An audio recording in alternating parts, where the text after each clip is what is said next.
Today, we're just going to be talking about certain games, or rather I'm going to talk about an idea, which is we should be really just going into games high-level players are playing. Games in high level, and we should go into those games and kind of review them and learn from them. The point of this series is to become at least decent. It's not about rank, because there's people at high ranks that are just garbage.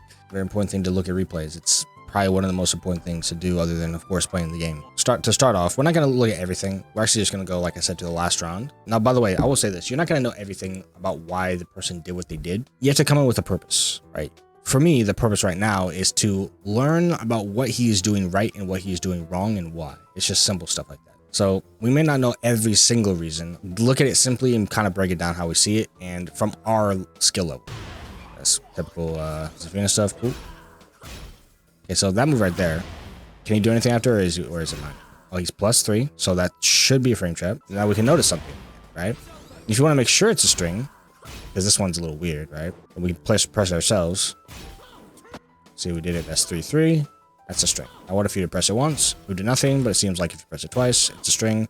So maybe previously in the round that happened, and he knew to expect that, or whatever else. Either way, now we're finding out about new strings. If you're not a Zafina player, you're a Bryan player like me, and you're trying to know what people do, this is a good way to find it out. Is, okay, what is that string, and why did he duck it? It's just small stuff. It's like doing homework. If you're good at doing homework, you're going to be very good at this. Definitely. You can even write it down if you want to. I'm not going to write it down.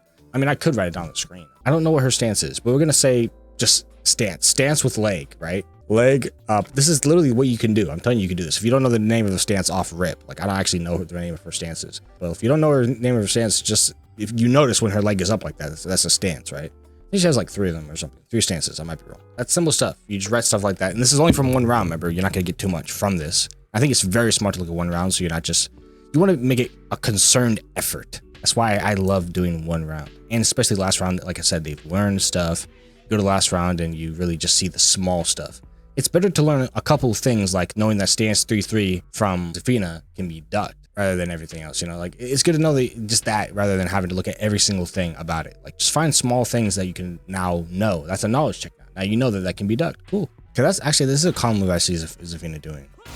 This move right here. So now we got another thing right there. 4-4, 1+2 is +8 on block. By the way, we're not going to write down everything because it would just take too long. Only write down stuff that you feel like is the most important to you. And does a heat, and he goes for a mix-up, goes straight for the low, and it's over. So we got 2 things from that, right? Now, let's go to another round so we can see some more. We have a game with low-high versus this person who I can't exactly read all of their name, to be completely honest. We're going to get to the final round because we only want to watch one round, of course. All right, so start off. Backdash. So I said backdash. Cool. Okay, that's +5. Does anything come from this? It can be noted. This is a common move that I've actually seen a lot of people get smoked on by this. Is plus. It's just simple observations I'm making so far. And it takes time. So that means it's a frame trap.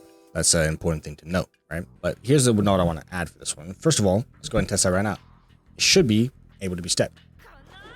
See? We have stepped it. Let's try the other way. Seems you can step it any way. Either way, you can decisive jet after that. Yeah, down forward, +1 check after +4 or higher is common and strong. Do that. You should use it yourself.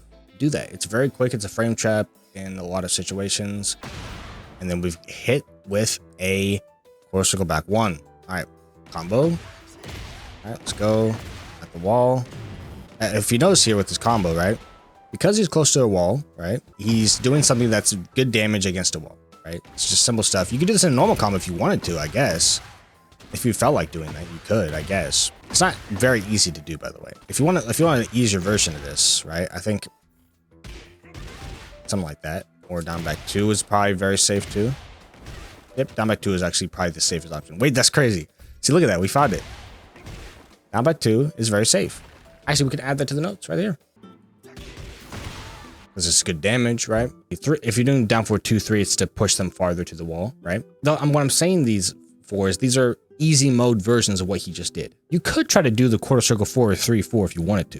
What I'm trying to say is if you want to be able to wall carry or something, these are the very simple ways you can do it. You got to start with just what makes sense. You know what I mean? Like you're in this situation, you've just done that part of the combo, and he's right at the wall. you do something like this, right? And he's like at the wall or something. Or maybe you like jab into it, right? So you do something like that. Maybe you jab and he's already at the wall. Do something like that, right? It's not fast enough. That's also an option.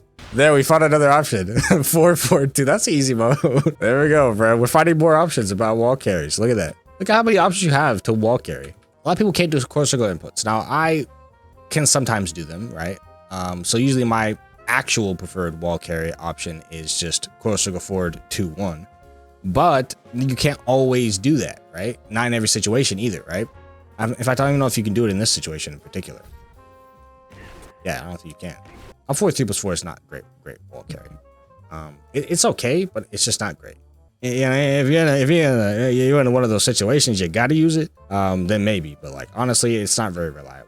But I will add it here anyways, just in case. I'll add it as like an honorable mention. Heavy asterisk. So there it is. It's at the bottom. Take it with a grain of salt. All right. Up forward 3+4. It's just not. It doesn't like wall splat, if you know what I mean. Like, because if you look at 1-2-4.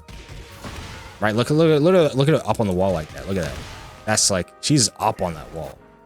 She's like high on the wall. She like looks like she's like splatted and stuff. You know what I mean? Like, if you look at like this move, she's kind of for like she's lower on the wall for like a split second, right? And you're like in the middle of this little animation right here. See that? So it doesn't really work that well, right? Now if I were to like do a heat or something, then maybe. But after that, I already have snake eyes. So up forward 3+4 is not the best for wall carry in all situations, but there are specific situations where I can see up forward 3+4 actually working in its intended ways, but not usually in the typical wall carry. Like if you're right next to a wall or something, if you want to get quick snake eyes without using heat, it's definitely good. Like, cause you can do that. You want to get snake eyes, you don't want to use heat yet. Cool. Go ahead and do that. Or if you just want to get, quick snake eyes and you want to like capitalize on a combo, I don't know, whatever. There's plenty of situations you want to use that move. Not always for wall carry. For some of them, I've seen it be okay for wall carry, but not usually the best option. But I will leave it there because there are certain situations where I can imagine it working. But I would just say mostly the other options like down back 2 or 1-2-4 or down forward 2-1 or down forward 2-3 are just better, or even 4-4-2. So this as a note, this is a common thing people don't do. People and their combos with, well, we're not gonna write this down. I'll just talk to you about it. What is it? They end their combos like this.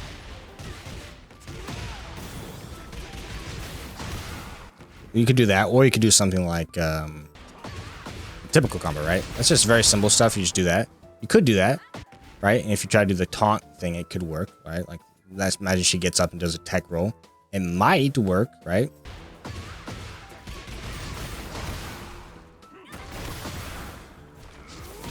Something like that, something I would do since it's like easy mode type stuff. If you want to get the most maximum from everything that you do, the combo that he's doing on the wall is what you want to do, is what I'm trying to say. That's back to 1, forward 1+2. It's a setup, right? If you do that, it's a setup, so when they try to get up, you can just do that, and it's guaranteed pretty much. So you want to be careful with that. We learned that down forward 1, check after +4 or higher is a common and strong thing to do, right? So your down forward 1 on Bryan is down forward 2. Asuka's forward 1 is +5.